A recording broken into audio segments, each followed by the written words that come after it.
Alright, so these are the targets 3 and 4 notes, and today we'll be doing the evaluating the discriminant of a quadratic and kind of determining what that means exactly. So we'll start with target 3, then target 4 is the quadratic formula to solve. So target 3, to find the discriminant, we use this formula. Now, basically, in this quadratics unit, we're going to be solving, one of the methods we're going to be using is the quadratic formula. And before we can even solve a problem, one of the good ways to kind of approach it is to know exactly how many solutions and what kind of solutions we're going to have before we even do the problem. And there's a way for us to figure that out before we even start solving. And that's really cool because we can check our work that way. So target 3, I can evaluate the discriminant and determine the meaning. So to find the discriminant, we use this formula. B squared minus 4AC. And you might be thinking, well, what is B? What is A? What is C? Well, in a quadratic, the quadratic looks like this. Y equals AX squared plus BX plus C. So that A value is the number right in front of the x squared value. Sometimes it's 1. If you don't see a number, that just means 1. The B value is the number right in the middle attached to that x value. So it's the coefficient, the linear coefficient in the middle there. Sometimes there's no linear value. And then the C value is the constant at the end. So it's just some number tacked on. It could be plus or minus. And it's just one number. And we also might not have a C value. So let's just go ahead and get started. We're going to use that formula and plug in the numbers and kind of see what that means. So it says we can predict how many solutions we have based on the discriminant value. So using the quadratic and the values that we have, if we go ahead and solve for that discriminant, so we plug in a value for B, we plug in a value for A, and we plug in a value for C, if the answer to that is greater than 0, so I'm right here, if that answer is greater than 0, which means if it's positive, that means that we have 2 real solutions. 2 real solutions. So if we find out that our discriminant is positive, we know exactly how many solutions we're going to have and what type they are. We have 2 and they're both real. And we'll kind of explain what that means a little bit later in the notes. The middle case, it says b squared minus 4ac, or our discriminant, equals 0. So if it just equals 0 when we do that math, we get an answer of 0. We have one real solution. One real solution. And then finally, if our discriminant is less than 0 or negative, that means that we have 2 imaginary solutions. 2 imaginary solutions. And we kind of already know what imaginary means. If we're solving a problem and we get a negative under the radical or the square root symbol, we know that we're going to have to pull out an I value, and that means imaginary. So as we're doing this, if we get a negative value for our discriminant, that means the answer to our quadratic is going to be two imaginary solutions. Now graphically, we need to figure out what this means. So if we have 2 real solutions based on our discriminant, that means that roughly our parabola does this. And I'm going to write our parabola ... And I'm going to show you what each case does to the parabola. So if our discriminant is positive and we have 2 real solutions, our parabola could look one of 2 ways. It could possibly look like this, where it crosses the x-axis in 2 places, here and here, or it could possibly look like this, just upside down. Now it's still crossing the x-axis in 2 places. So the only restriction there is that if we have two real solutions, that means that our parabola crosses the x-axis in two places.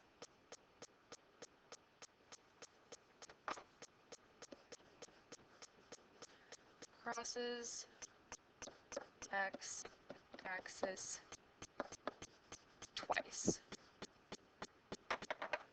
If our discriminant is 0 and we have one real solution, that means that our parabola looks like this. It's going to cross only at one place. Now, when I say cross, I really mean just hits. It's only going to touch our x-axis in one place. So we could have that, or we could have the upside down version, where just the very top of our parabola is going to hit that x-axis. So in this case, it hits the x-axis once. And then finally, if we have a negative value for our discriminant, which means we have two imaginary solutions, that means that our parabola looks like this. It's kind of just floating, and it never touches the x-axis. Or we could have the negative version down here, upside down. So if our parabola looks like that, one of those two ways, that means we have two imaginary solutions. We could also come to that conclusion about our graph based on our discriminant value. So this means it does not cross the x-axis.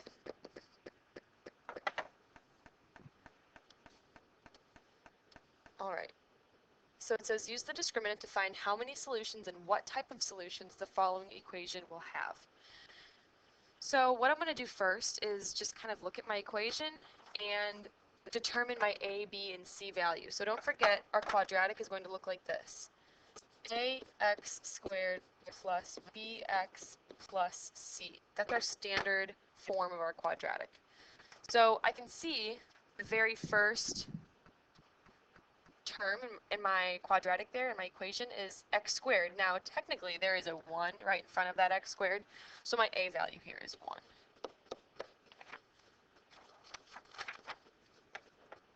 My b value is 2,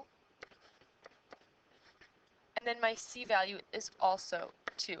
Now, you have to be careful of the signs here as well. If I had a negative or a minus sign attached to any one of those numbers, it would be a negative number.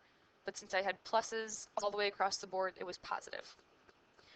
All right, so now what I'm going to do is plug those a, b, and c values into my discriminant formula, which is, I'll write it over here. Whoops.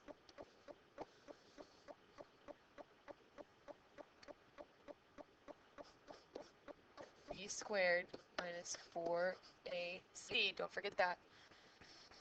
So b squared minus 4ac. I'm going to plug in my b and my a and my c. All right, so b squared, b2 squared, minus 4 times my a value, which is 1, times my c value, which is 2. Now if I simplify this down, I get 4 minus 4 times 1 times 2 gives me 8, and I get negative 4 as my actual answer. All right, so my discriminant is negative. Now, kind of scrolling back up, looking back up at the top of my notes where it says predicting how many solutions based on the discriminant value. If I got a negative for my discriminant, that means I have two imaginary solutions. So how many solutions? 2. What type? They're imaginary.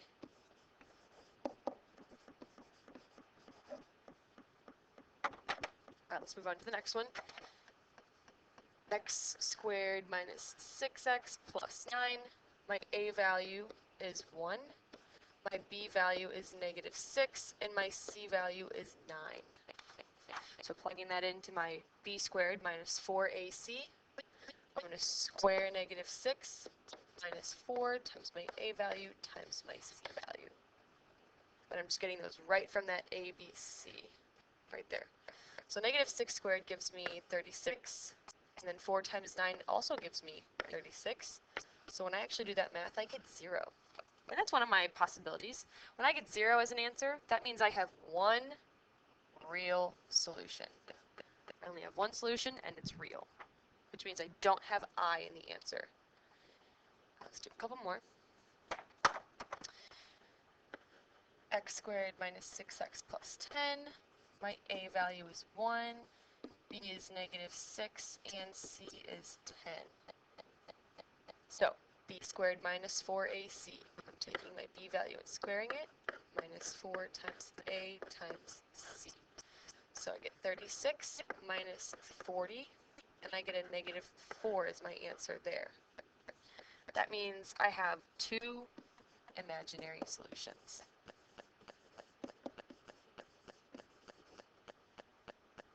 Because I got a negative for my discriminant. And then I'm going to go ahead and do this last one in blue. Let's see, x squared minus 5x plus 5. So my a value is 1, my b value is negative 5, and my c value is positive 5. So b squared minus 4ac, just plugging in those values, I get 25 minus 20, which is a positive 5, which means I have two real solutions. Which means both of my solutions do not have an I value. They're just normal numbers. All right, that's target 3. Let's move on to target 4.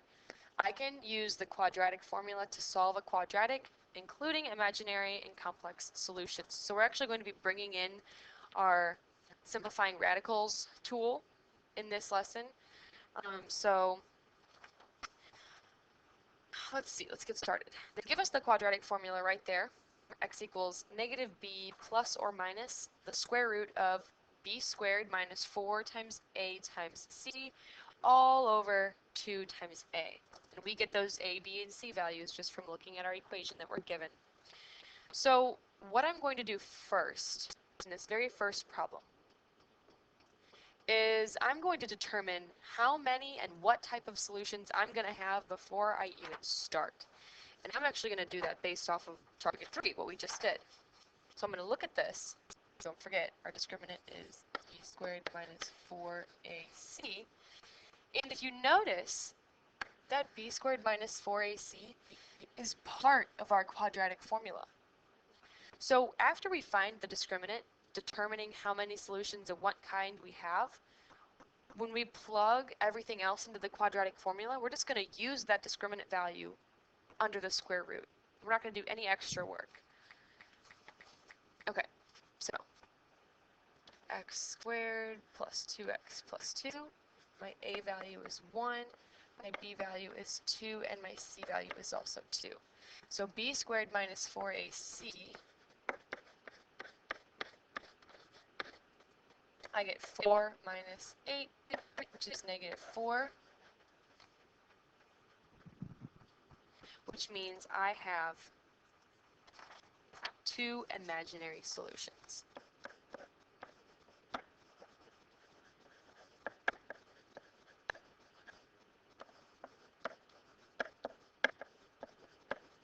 All right, perfect.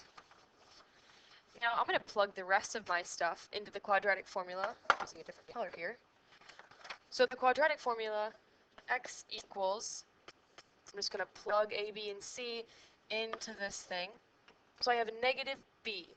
Well, my b value is 2, so it's negative 2. Then I have plus or minus, that's always going to be the case, the square root of b squared minus 4ac. Now I'm not going to do that math again.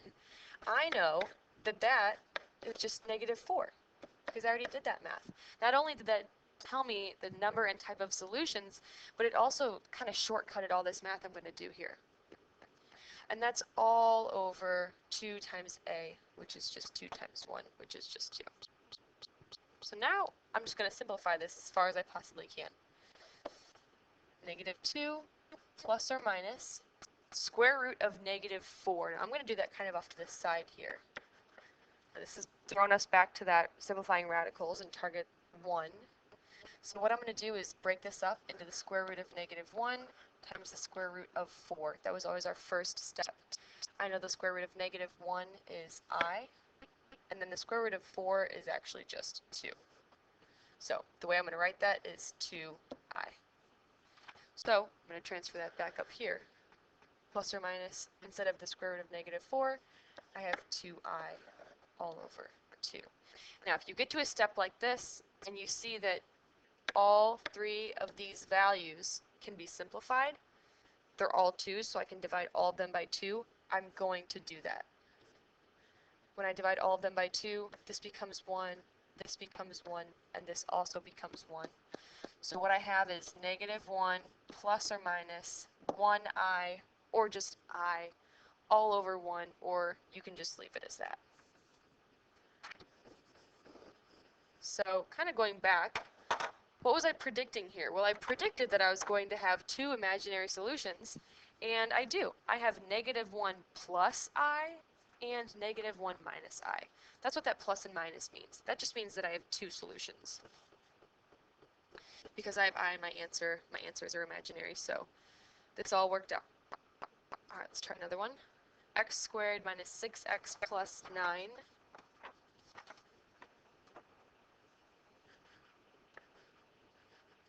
My A value is 1, B value is -6, and C is 9. So B squared minus 4AC.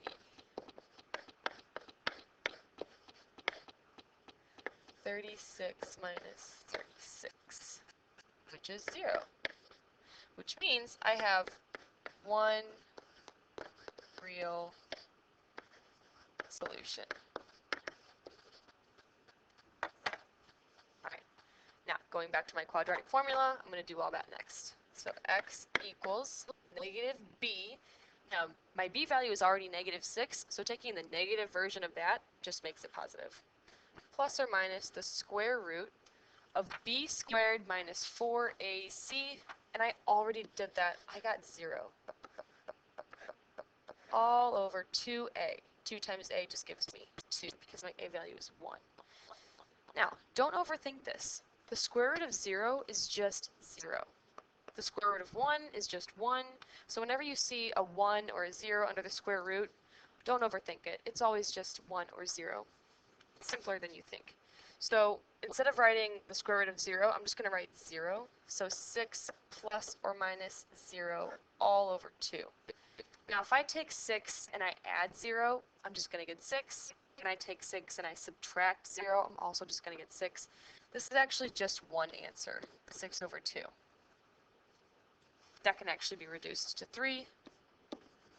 So you can see that I only got one solution, and it was a real number, which means all that checked out, and I ended up doing the right thing. All right, let's do another one. X squared minus 6x plus 10. My A value, B value, and C value.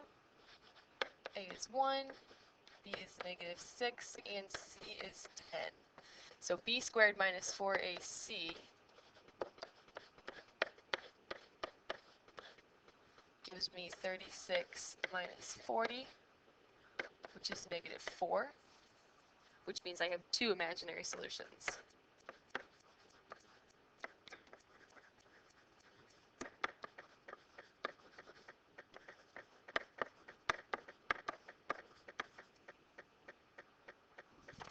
Let's do the quadratic formula now. X equals -b. Now we already did the one like this. My b value is already negative, so my -b actually makes it positive. Plus or minus the square root of b squared minus 4ac, which is just -4. All over 2a. 2 times a is just 2 times 1, which is just 2. Now, if you look back in the first one we did earlier, I already did the square root of -4, and I got 2i, so I'm not going to do all that work again. I know that the square root of -4 reduces down to 2i. So, I now have 6 plus or minus 2i all over 2. And just like in the first one, I can actually simplify this a little bit farther. So because this, and this, all 3 of those numbers can be divided by 2, I'm going to do that. I get 3, 1, and 1. So that's going to be my answer. I have 3 plus or minus 1i, or you can just write I, all over 1, or you can just leave it as that. So yes, I did get 2 answers, and they were both imaginary, 3 plus I and 3 minus I. All right, And the last one, x squared minus 5x plus 5. A is 1, B is negative 5, and C is positive 5. So b squared minus 4 times A times C. 25 minus 20 gives me 5, which is a positive number, which means I get 2 real solutions.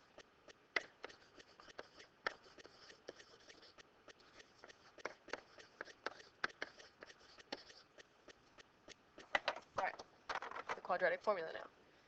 X equals negative b, which is just positive 5, plus or minus the square root of b squared minus 4ac, which is just 5, all over 2 times a, which is just 2. Now, the square root of 5, can that be broken down into any other factors besides 1 and 5? No, it cannot. This is fully simplified as far as it's going to go, which means in my answer, I'm just going to leave it as 5 plus or minus root 5 over 2, which means my first answer is 5 plus root 5 over 2, and then my other answer is 5 minus root 5 over 2. Those are my two answers. Now, in the previous problems, I had numbers that I could simplify, but in this case, there's technically a 1 here and a 1 here, and 5, 1, and 2 cannot be divided by anything commonly, so there's no other simplifications that I could do here. That's as simplified as it's going to get. So that's the answer, and that's targets 3 and 4.